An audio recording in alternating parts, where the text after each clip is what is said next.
ডেনমার্কের work permit পাওয়া মানে হচ্ছে ডেনমার্কের ভিসা পাওয়া। সো আপনার কাছে যদি ডেনমার্কের একটি ওয়ার্ক পারমিট থাকে, ধরে নেবেন আপনি 100% ভিসা পেতে যাচ্ছেন। সো আজকের ভিডিওতে আমি আলোচনা করব ডেনমার্ক নিয়ে। ডেনমার্কে যারা ওয়ার্ক পারমিট ভিসায় আসতে যাচ্ছেন, যারা চিন্তা করছেন ডেনমার্কের মধ্যে গিয়ে আপনারা আপনাদের উন্নত লাইফ লিড করবেন, সো আজকের ভিডিওটি তাদের জন্য। তার আগে একটি কথা বলে রাখি, যারা আমার ভিডিও দেখেন কিন্তু তারা দেখার পরে সাবস্ক্রাইব না করে আপনারা চলে যান। সো আপনারা যারা আমার ভিডিও দেখেন অবশ্যই চ্যানেলটি সাবস্ক্রাইব করবেন এবং পাশে থাকবেন, এবং এরকম ইনফরমেটিভ ভিডিও আপনাদের কাছে পৌঁছে দেওয়ার দায়িত্ব আমার, ইনশাল্লাহ। সো প্রথমে বলে রাখি, ডেনমার্ক হচ্ছে ইউরোপের একটি রাষ্ট্র এবং হচ্ছে পাশাপাশি ডেনমার্ক একটি সেনজেন রাষ্ট্র। তবে এখানে একটা বিষয় হচ্ছে, ইউরোপীয় ইউনিয়নের অন্য কান্ট্রিগুলো যেরকম ইউরোপীয় ইউনিয়নের রুলস ফলো করে, ডেনমার্ক কিন্তু তার একটু ভিন্ন রুলস ফলো করে। সো এটা হচ্ছে ওয়ার্ক পারমিটের ক্ষেত্রে বা অন্যান্য জীবনযাত্রার ক্ষেত্রে। আপনারা চাইলে ডেনমার্কে স্টুডেন্ট ভিসা আসতে পারবেন, ট্যুরিস্ট ভিসা আসতে পারবেন, কিন্তু ডেনমার্কে স্টুডেন্ট ভিসা আসাটা পূর্বের তুলনায় একটু হার্ড বর্তমানে। সো আমি নেক্সট ভিডিওতে ডেনমার্কের স্টুডেন্ট ভিসা নিয়ে আলোচনা করব। আজকে যেহেতু স্টুডেন্ট ভিসা বা ট্যুরিস্ট ভিসা নিয়ে আলোচনা করব না। হ্যাঁ, ট্যুরিস্ট ভিসা যারা আসতে চান তাদের কিন্তু ম্যাক্সিমাম তাদের অ্যাকাউন্টে 40 থেকে 50,000 ইউরো রাখতে হবে। সো এটা একটা বিশাল অঙ্কের অ্যামাউন্ট। আজকে ট্যুরিস্ট ভিসা বা স্টুডেন্ট ভিসা নিয়ে আলোচনা করবো না, আজকে কথা বলবো ওয়ার্ক পারমিট ভিসা নিয়ে। তো প্রথমে বলে রাখি, আপনারা যারা ডেনমার্ক আসতে চাচ্ছেন ওয়ার্ক পারমিট ভিসায়, আপনারা কিন্তু একটা জিনিস জানেন না। আপনারা ডেনমার্কে যে স্টেপটা ফলো করবেন, আপনি যদি কোনো এজেন্সিকে দিয়ে কাজ করান, এজেন্সিও সেম স্টেপ ফলো করে আপনাকে ডেনমার্কে আনবে। এটার কারণ হচ্ছে, এজেন্সি আমরা জানি, আমরা যারা বাংলাদেশে রয়েছি সবাই কিন্তু এজেন্সির উপর নির্ভরশীল, কেউ নিজে নিজে অ্যাপ্লাই করার চেষ্টা করি না। তবে এটা যদি আমি দেখি, ইউরোপের অন্যান্য রাষ্ট্র যেগুলো রয়েছে, যেমন রোমানিয়া আছে, বুলগেরিয়া আছে, ক্রোয়েশিয়া আছে, লাইক হাঙ্গেরি আছে, এই সমস্ত রাষ্ট্রগুলোর মধ্যে যখন আপনি আসতে চান, তখন দেখা যায় আপনি যে এজেন্সির মাধ্যমে অ্যাপ্লাই করবেন, সেই এজেন্সি কোনো কোম্পানির সাথে কন্ট্রাক্ট করে আপনার জন্য একটা ওয়ার্ক পারমিট ইস্যু করে এবং আপনাকে এম্বাসি ফেস করে ভিসা দেয়। কিন্তু ডেনমার্কের ক্ষেত্রে আপনি যে স্টেপগুলো ফলো করবেন, আপনার এজেন্সিও সেম স্টেপ ফলো করবেন। সো ডেনমার্কের ক্ষেত্রে আপনি সাবধান হবেন যে কি আপনি যাতে কোনো প্রতারণার শিকার না হন। কারণ অনেক এজেন্সি আপনাকে ফেক ফেক ডকুমেন্টস দেওয়ার কারণে আপনার ভিসা রিজেক্ট দেখাচ্ছে। এটার কারণ হচ্ছে, ডেনমার্কে কিন্তু ভিসা 100% আপনার যদি জেনুইন ডকুমেন্ট থাকে, আপনি যদি জেনুইন ওয়ার্ক পারমিট পান, সো এটা ধরে নিতে হবে আপনি যদি ডেনমার্কের এম্বাসি হতে আপনি যদি ভিসা রিজেক্ট খান, না হয় দুইটা কারণ হবে। একটা হচ্ছে আপনার ডকুমেন্ট রিলেটেড, যেমন আপনার পাসপোর্ট বা আপনার এই ধরনের যেগুলো ট্রাভেল ডকুমেন্ট রয়েছে, এই ডকুমেন্টগুলোতে প্রবলেম। আর যদি না হয় আপনার ওয়ার্ক পারমিট প্রবলেম। সো এটা এজেন্সি হচ্ছে আপনাকে একটা ভুয়া ওয়ার্ক পারমিট দিয়ে এম্বাসিতে দাঁড় করিয়ে দেয় এবং পরবর্তীতে গিয়ে আপনারা তার রিজেক্ট খাচ্ছেন। কিন্তু আপনার বুঝতে হবে, ডেনমার্ক হতে আপনার যদি ওয়ার্ক পারমিট ইস্যু হয়, আপনি 100% ভিসা পাচ্ছেন। তাহলে এর জন্য আমাদের কি করা লাগবে? ডেনমার্কের ওয়ার্ক পারমিট আমরা কিভাবে পাবো? সো এটা যদি আমরা বলতে যাই, তাহলে আমি যদি দেখি, বিগত কয়েকটা ভিডিও দেখছি, তারা জাস্ট আপনাকে ভিডিওতে একটা জবের সাইট দেখিয়ে দিয়েছে, আপনি এখানে অ্যাপ্লাই করলে আপনার ওয়ার্ক পারমিট চলে আসবে। বিষয়টা তেমন না। বিষয়টা হচ্ছে, আপনি প্রথমে ওখানে ওয়ার্ক পারমিটের জন্য অ্যাপ্লাই করার আগে আপনার অবশ্যই একটি জব অফার লেটার প্রয়োজন হবে। সো জব অফার লেটার আপনি কোথায় থেকে নেবেন? জব অফার লেটার আপনি দিতে পারেন যে কি, ওদের যে সাইটটা রয়েছে অফিসিয়াল সাইট, এটা হচ্ছে workindenmark.dk। আমি স্ক্রিনে দিয়ে দিচ্ছি আপনাদের সুবিধার্থে।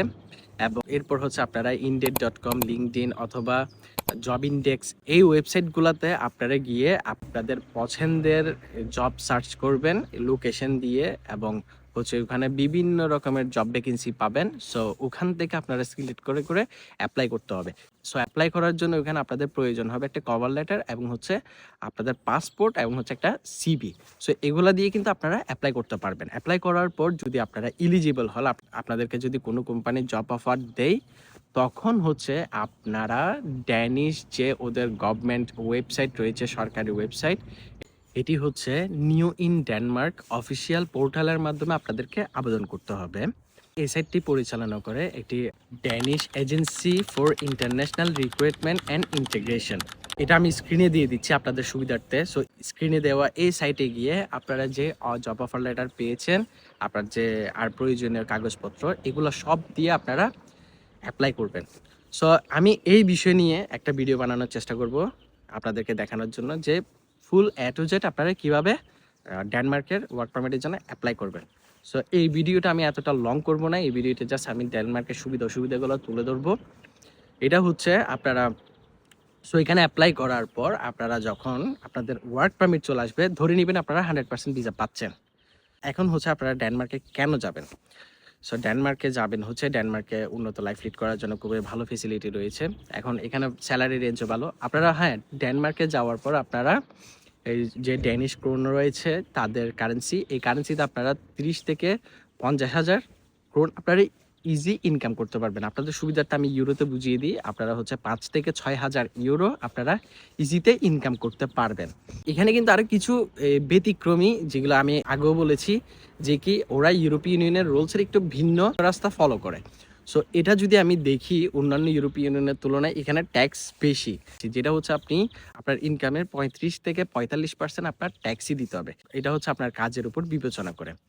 সো এটার আমি যদি চিন্তা করি যে আসলে এত টাকা আমি গভর্নমেন্টকে কেন দিব, এটাতে কিন্তু আবার ফেসিলিটি রয়েছে, যেটা হচ্ছে ওদের যে নিয়মের মধ্যে রয়েছে। আপনি গভর্নমেন্টের স্বাভাবিক অন্যান্য ইউরোপের মতো যে আপনি ফেসিলিটিগুলি পাবেন, যেটা আপনার মেডিসিন, আপনার ডাক্তারি, আপনার যে যাবতীয় ইন্স্যুরেন্স যে সমস্ত অন্যান্য ইউরোপীয় ইউনিয়নে রয়েছে, সো এগুলো তো পাচ্ছেন। পাশাপাশি হচ্ছে আপনি যখন জব হতে রিটার্ন করবেন অথবা আপনার কোনো কারণে আপনি যখন জব করতে পারতেছেন না বা আপনার মানুষের বিভিন্ন সমস্যা হতেই পারে, সো এই ক্ষেত্রে আপনারা যদি কাজ করতে না পারেন, তখন আপনাদেরকে ডেনমার্ক সরকার আপনাদেরকে পেনশন হিসেবে দিবে এবং আপনি রিটার্নের পর আপনি কিন্তু পেনশন হিসেবে আপনার যে ট্যাক্সের টাকাটা এটা কিন্তু আপনি পাচ্ছেন।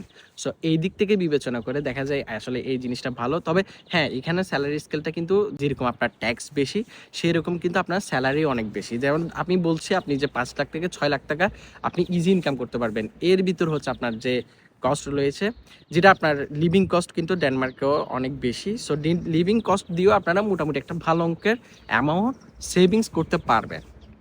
এবার আসুন ডেনমার্কে কি কি কাজের সুবিধা রয়েছে।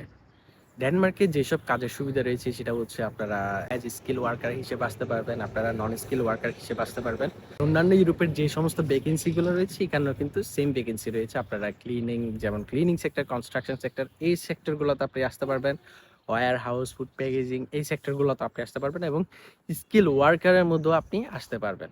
এখানে প্রচুর জব ভ্যাকেন্সি রয়েছে। আপনারা আপনাদের পছন্দ মতো পেশায় আপনারা ডেনমার্কে আসতে পারবেন। এখন কথা হচ্ছে, ডেনমার্কে আসা কি আসলে এতটাই easy?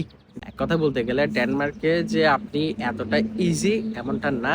ডেনমার্কে job offer letter, job contract পাওয়া খুবই ডিফিকাল্ট।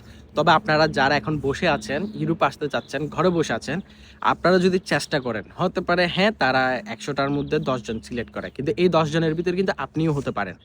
এই জন্য হচ্ছে আপনি নিজে অ্যাপ্লাই করতে পারবেন। এটা হচ্ছে আপনি যারা ঘরে বসে আছেন, শুধু টাইম ওয়েস্ট করতেছেন, আপনারা আপনাদের হাতে অবশ্যই মোবাইল আছেন, যেহেতু আপনি আমার এই ভিডিওটা দেখতেছেন, অবশ্যই মোবাইলের মাধ্যমে একটি ইউরোপাস সিভি রেডি করেন। আপনারা অ্যাপ্লাই করতে থাকেন। আপনারা 100টা অ্যাপ্লাই করেন, 200টা অ্যাপ্লাই করেন, তার মধ্যে কিন্তু আপনারা বেশ কিছু ইন্টারভিউর জন্য কল পাবেন। ইন্টারভিউর জন্য কল পাওয়ার পর আপনারা কোনো না কোনোভাবে হয়তো টিকতে পারেন। সো এই জন্য আপনারা চেষ্টা করেন। চেষ্টা করলে আপনারা অবশ্যই আপনাদের কাঙ্ক্ষিত ডেস্টিনেশনে পৌঁছাতে পারবেন।